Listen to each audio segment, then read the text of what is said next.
hasta pagbagay madigar lawa tuntatig sa badek nami. Salamat kato kakatigan na migbeggen nyo, anda ke manama kun anda ka.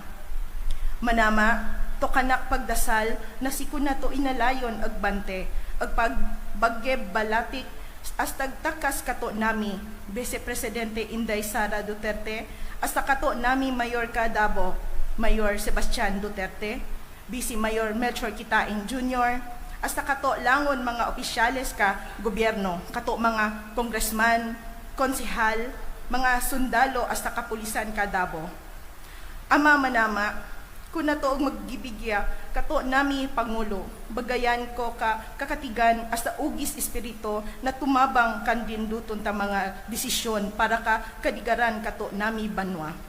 Dupunon no, tunami siyudad ka Davao, tunami nasud lalo duton ta mga dun madat ang kemon.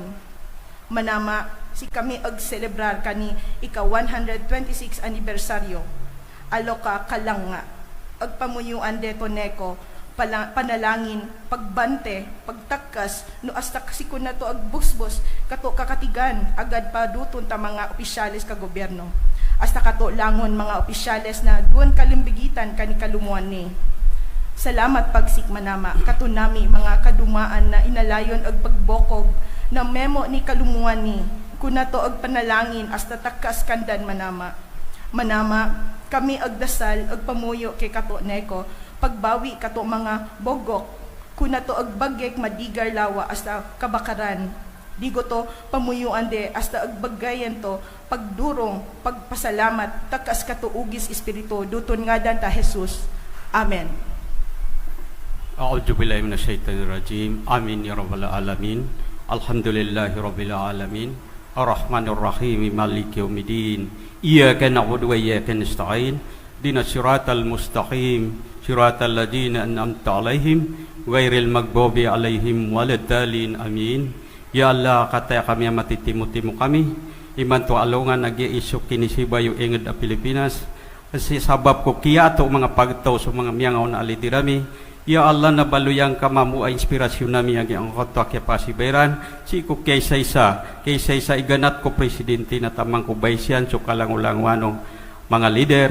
So kalangulang badilabaw Davao City. Ya Allah, sumayo rami. Ya Allah, suwabay sa mi so mga congressman nami. Ya Allah, gusto mga konsyal nami. Lumagaday ko mga barangay nalangong kaming kaden ligtas sa angkay mga mulawlay manto pakapag-isa-isa kaming kay ganat sa puro na taman sa angkay kadaklan na tao. Ya Allah, bugan kar kami subager. Ya Allah, pakambalingan ang kasukalilinta da Pilipinas. Ya Allah, ligtas na kaso mga dato ami pangilay ko kapian. Ya Allah, Rabbana atina fid dunya hasanah wa fil akhirati hasanatan wa qina adzabannar. Walhamdulillahi rabbil alamin. In the name of the Father, Son, and the Holy Spirit. Amen. Heavenly Father, we come before you today with grateful heart as we celebrate the Independence Day of our beloved Philippines. We thank you for the freedom and blessings you have bestowed upon our nation.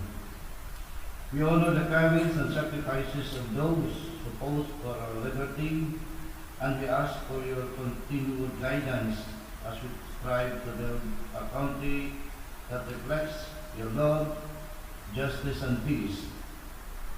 On this special day, we give to you, the people of the city of Davao. We pray for the beloved President, Vice President Sara Duterte, our beloved Mayor, Basti Duterte, Vice Mayor, Melchor J. Kitain Jr., the City Councilors, the Department of Education, and all the cluster leaders, especially the security clusters, and all men and women in uniform. May you bless them with your good health, safety, and striving community. Grant wisdom and strength to the leaders, and foster unity and cooperation among all citizens. Lord, we ask you for your protection over Davao and the entire nation. Keep us safe from the harm and disaster. Heal those who are sick, comfort those who mourn, and provide for those in need. May your peace reign in our hearts and our land. As we celebrate this day, May we be reminded of our shared responsibility to take care of one another and to work for the common good. Help us to live out the values of compassion, integrity, and respect for each other. We entrust our nation into your loving hands, O Lord. Guide us in the path of righteousness, and bless us with a future filled with hope and prosperity. We ask, and we humbly ask this through Christ our Lord, your Son, with the loving intercession of our Blessed Mother, Mama Mary. Amen. In the name of the Father, Son, and the Holy Spirit.